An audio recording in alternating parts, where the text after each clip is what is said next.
Radio Pluriel. 11h31, toujours en direct depuis la 24e édition du Mondial des métiers, ici à Eurexpo, avec nos invités tout au long de cette journée qu'on va retrouver. Monsieur Paul Duverger, bonjour. Bonjour. Bienvenue sur l'antenne de Radio Pluriel. Merci. On va rappeler donc que vous êtes président du GNI, qui est le groupement national des indépendants. Absolument. De l'hôtellerie-restauration. Absolument. Vous pouvez vous présenter un peu votre activité. Voilà, donc nous on représente l'ensemble des hôteliers restaurateurs indépendants, avec également un deuxième syndicat qui est le LUMI. Donc nous sommes deux syndicats là-dessus, donc un syndicat patronal pour défendre les intérêts de nos adhérents. Donc aujourd'hui au niveau national on est à peu près 12 000 adhérents et au niveau Rhône-Alpes on a à peu près 2 000 adhérents. Voilà. Qui est le groupement national des indépendants qui est conséquent, il faut le dire, sur toute la région. Absolument, qui est conséquent sur la région et surtout sur la Savoie et Haute-Savoie. Et on est en train de démarrer un bureau sur Lyon également. Voilà. Prochainement, donc il y aura un bureau sur Lyon. Absolument, un bureau sur Lyon qui devrait voir le jour au mois dans l'année.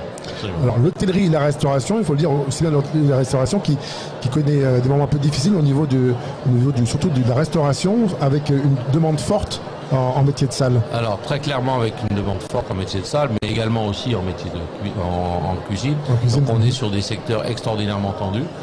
Aujourd'hui, on peut estimer qu'on a à peu près une capacité à plus de 150 000 emplois, sans problème. Et donc, on est très tendu.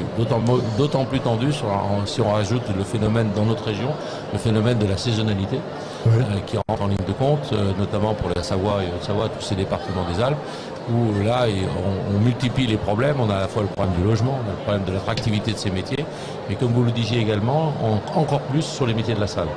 Oui, ce qui n'est pas forcément facile.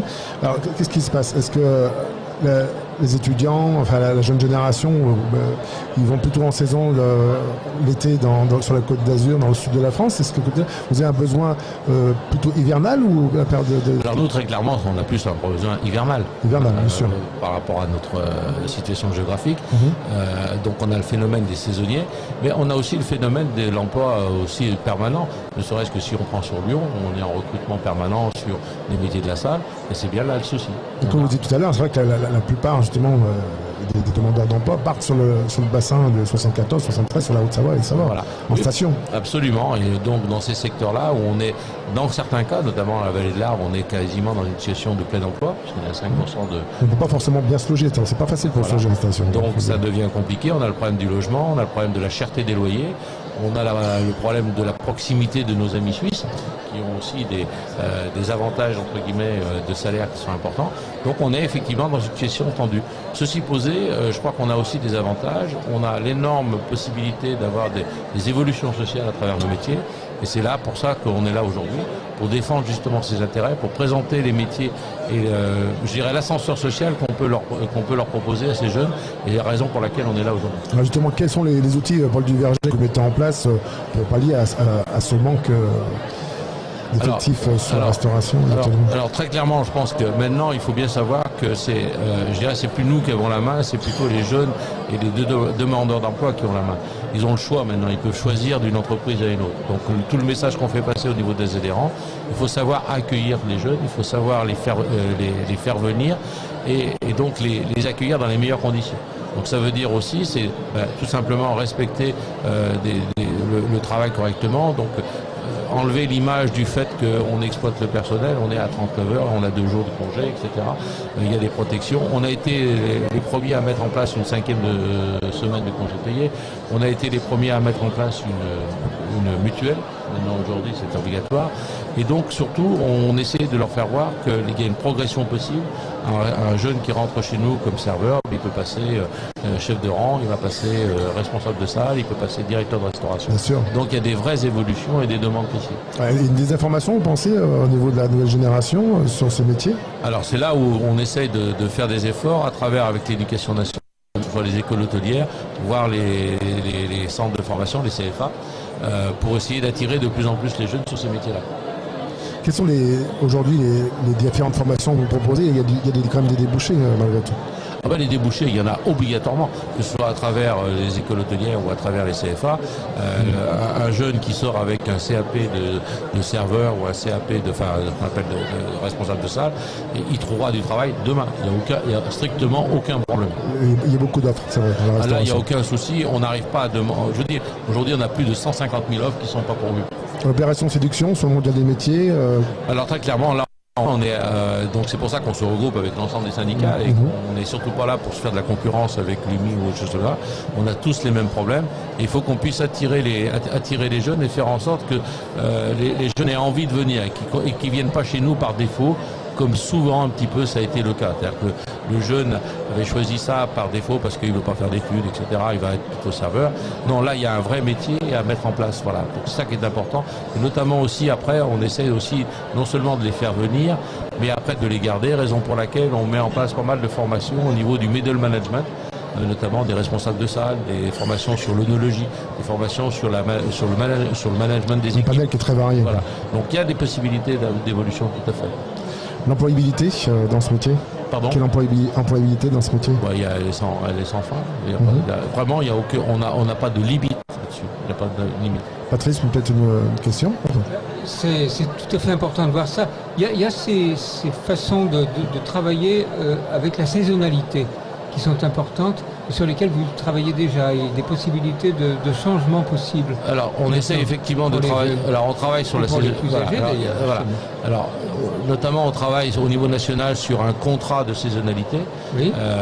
D'essayer de mettre en place ça, parce que le gouvernement, parce qu'on avait souvent le problème d'une saisonnalité de 4 mois sur l'hiver, oui. Avec 2 mois d'arrêt et 3 mois sur l'été. Comment fait-on pour gérer ? Et qu'est-ce qui se passe au milieu ? Donc, on essaye de mettre en place justement une annualisation des horaires et de faire en sorte que, je dirais, le contrat d'une saisonnalité sur l'autre soit garanti pour le saisonnier. Que, mais faut-il encore arriver, et c'est la raison pour laquelle on discute un peu avec le pouvoir public et Pôle emploi. Qui c'est qui paye ? Vous avez tout compris.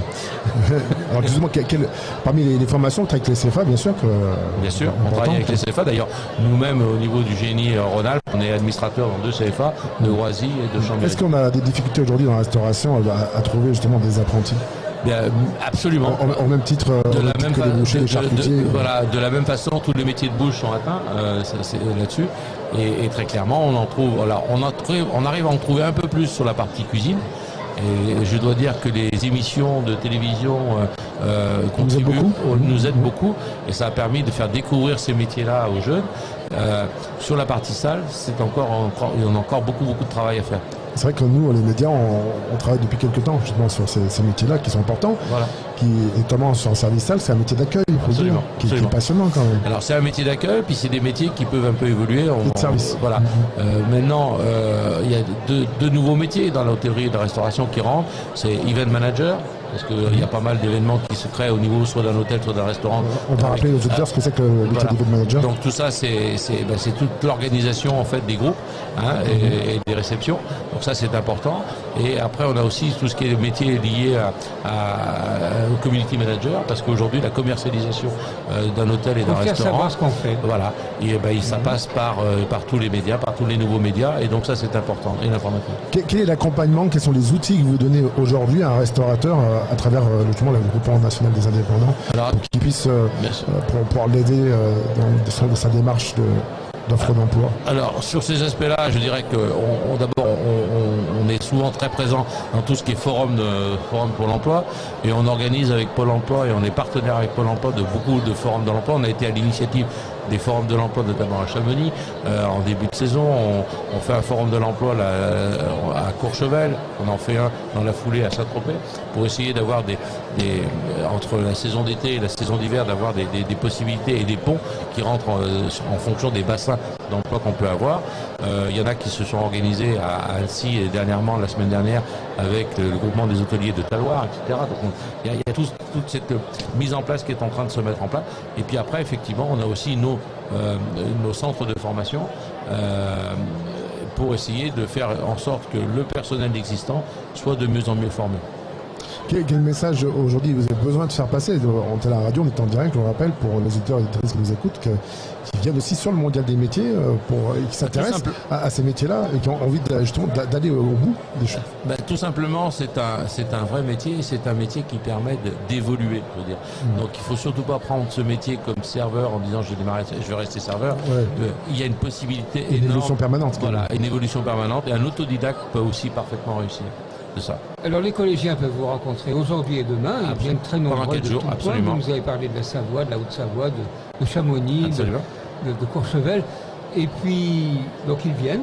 Et alors comment est-ce qu'ils sont reçus ici dans ce local? Parce que pour le samedi et le dimanche, eh bien c'est les parents qui viendront, peut-être avec leurs enfants. Alors de toute façon, on a à la fois des professionnels, on a aussi des centres de formation qui sont là, donc des éducateurs, des formateurs, etc., qui peuvent à la fois leur enseigner sur le côté pédagogique de l'opération, et puis de rencontrer des vrais professionnels pour leur donner, je dirais, le point de vue de la réalité. Voilà. Et c'est ça qui se fait ici au Mondial des métiers. C'est ça qui se fait ici avec une disponibilité. Donc on a mis en place avec notamment le FAFI, de l'OPCO, donc le centre de formation de nos métiers. Il y a des fiches emploi. Donc ça leur permet très concrètement de voir exactement ce à quoi ils vont être, s'ils veulent choisir telle ou telle filière, qu'est-ce qu'ils ont besoin d'y aller. Ils peuvent choisir soit les filières courtes, on parle de CFA, soit une filière plus d'éducation nationale à travers les lycées hôteliers également. Important, c'est également, on parlait tout à l'heure avec M. Bénévis, c'est l'emploi des seniors. Les seniors recherche de l'emploi. Quelles solutions vous pouvez apporter aujourd'hui aux seniors avec des formations peut-être un peu plus rapides pour les personnes qui sont en reconversion? Alors pour les personnes en reconversion, on travaille beaucoup avec les gens de Pôle emploi, notamment M. Blanc, le directeur au niveau régional. C'est du contrat alternance? Voilà, alors on a à la fois des contrats alternance et on a mis aussi donc avec des CQP, on appelle des certificats de professionnalisation, à travers Pôle emploi, donc qui se font à la fois en stage entreprise et en milieu scolaire pour la partie technique. Et on a également mis en place aussi avec certains CFA, c'était des expériences qui ont été faites avec Groisy, sur des demandeurs d'emploi, sur des formations, je dirais, extraordinairement denses, sur 16 semaines en début de saison, avec un logement sur place, etc., de façon à former des personnes pour l'emploi qui ne connaissent pas le monde de la restauration et de faire en sorte qu'ils soient opérationnels dès la première saison. Donc avec un contrat, on avait fait un contrat avec un certain nombre de certaines chaînes d'hôtels de nos adhérents, et donc dans la sortie on a pu trouver des postes absolument garantis tout de suite derrière.